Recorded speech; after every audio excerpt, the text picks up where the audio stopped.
What's up and welcome back. So today's video is going to be for those people who feel like they are bad at saving money. This was me. I used to call myself the transfer queen because I was always transferring money from my savings account to my checking account because I was making some pretty common mistakes and just didn't have enough discipline. So if this sounds like you, then keep watching.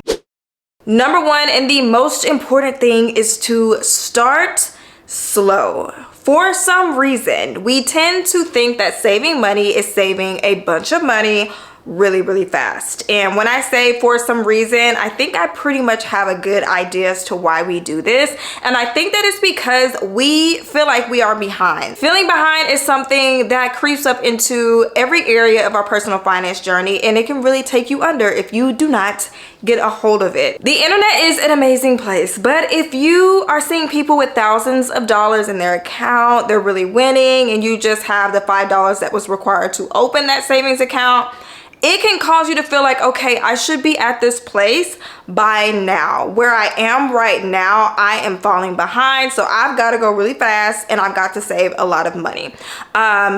No, saving money is not about the amount. It is about the literal habit and action of setting money aside, not touching it unless it's for, whatever that money is intended for. And whether you're saving, $100 or a quarter, you're still saving. It doesn't matter the amount that you set aside. And there is such a thing as saving too much money. And we all know, like, we get super excited, we're feeling behind, so we really want to up our contribution.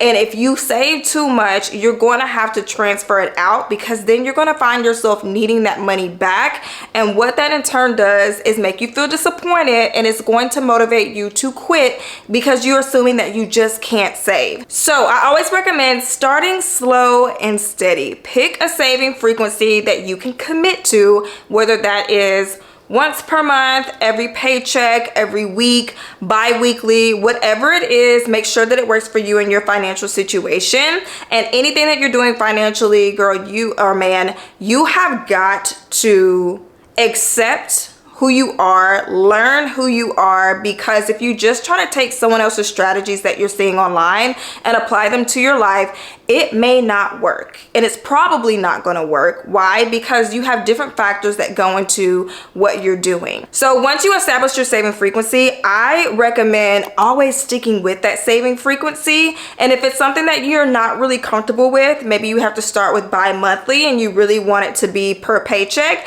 Once you start with that saving frequency and you build that consistency, then you can start easing yourself into a shorter time frame. Next tip is to add a visual. If you are someone who needs to see what you are doing whenever you're working towards a financial goal, I recommend creating a visual. And color charts are very popular. They're like these little pictures that you write down your contribution. You have your goal up top. They have these little lines out to the side, and you write down your amounts depending on how many lines there are. And every time you make a contribution, you'll go in and color in that chart. And you can make yours on Canva. I like making whatever graphic that I have on Canva because it is free, and you will just print it out, put it wherever you can see it regularly, and every time you make your contribution, go ahead and color it in. If you're not a coloring person, then you can just simply write and document your contributions, like in a spreadsheet or in a notebook, whatever works for you. And once again, this goes back to knowing yourself, learning yourself, accepting yourself, so that you can work whatever it is that you need into your journey so you can actually stay consistent.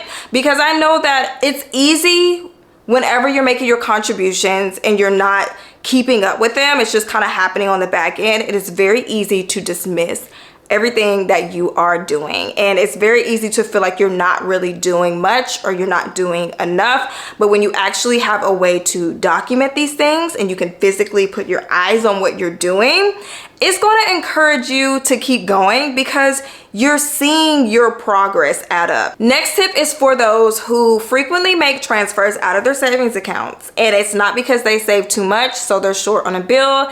It is for a non-essential, and that is to tell yourself exactly what you're doing before you transfer out the money or withdraw the money from your account.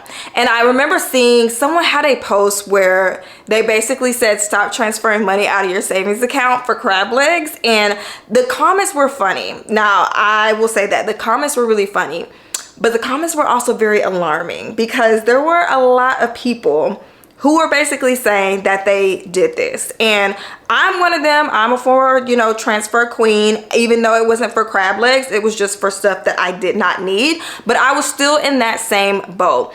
And I know from experience that when you do this, every single time, you're pretty much justifying why you should make that transfer. You're justifying why you deserve to transfer the money out and use it on whatever it is that you're trying to use it on. So you'll have to catch yourself right there in that moment and hit yourself with the facts and tell yourself exactly what it is that you're doing. If it is for crab legs, instead of you, when you're justifying this transfer, saying, I deserve it, I work hard, I can take 40 bucks from my savings, I'll put it back next paycheck. No, flip it into exactly what it is. I am transferring money out of my savings account to pay for crab legs. And so when you reframe it, you're not running from the truth. Like, the excuses that we tell ourselves, we're running from the truth. We're trying to put flowers on it. We're trying to cover up the stink with air freshener.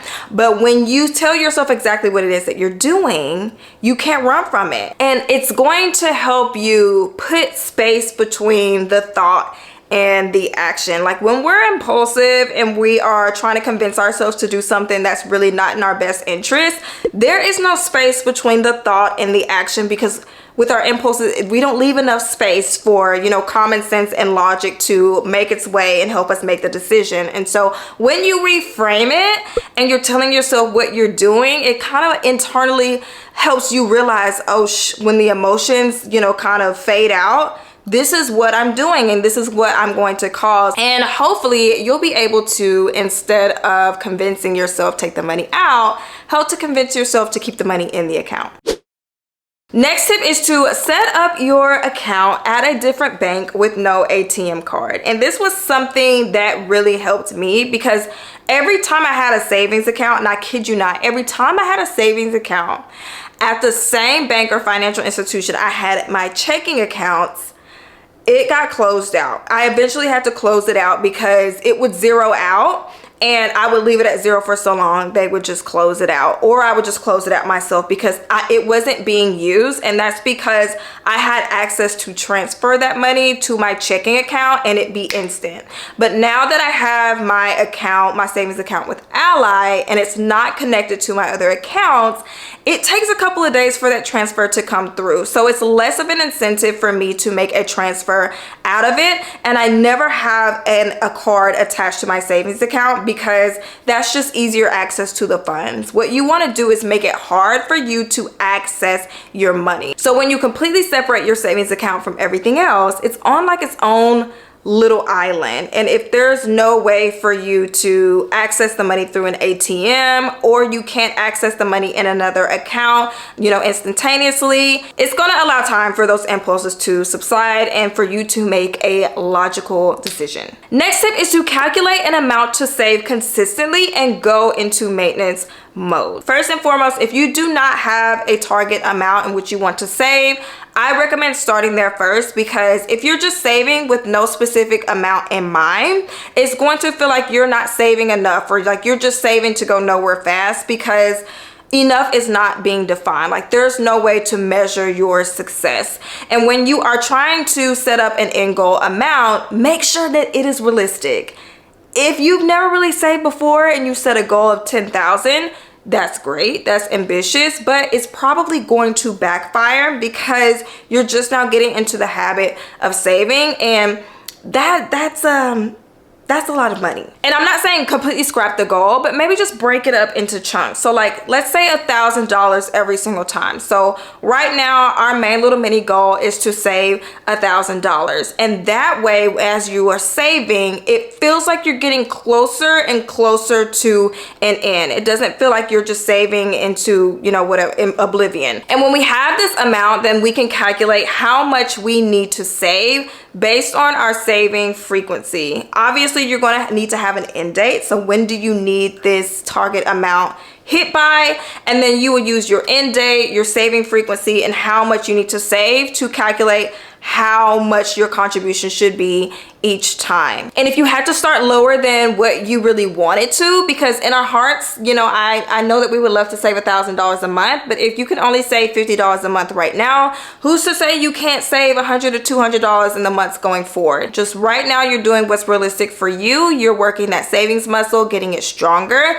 And then as you stay consistent, I would say at least 4 to 6 months at this contribution to gain that consistency, then you can gradually start increasing your savings contribution by like $10, $20, whatever is comfortable for your budget, and then keep going up until you get to that savings amount that you originally wanted to start at. All right, so that wraps up this video on saving money for those of you who feel like you suck at saving money. I hope that this was helpful for you all. Leave me down below any tips that you have or any questions, and I will catch you all in the next video.